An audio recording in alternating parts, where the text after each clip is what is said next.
Sandali lang. Sandali lang. Bakit ba? May asawa ka.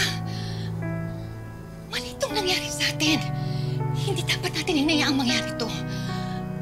Pakiramdam ko, ang tunay-tunay kong babae. Huwag mong sisihin sarili mo, ha? Kasalanan ko to. Pero tayo nakalimot. Kaya nagawa natin to, ha? Yun lang ito. Pasensya ka na. Pati ikaw nadamay ko sa mga problema ko. Patawad mo siya lang. Saan ka pupunta? Tawad mo ako.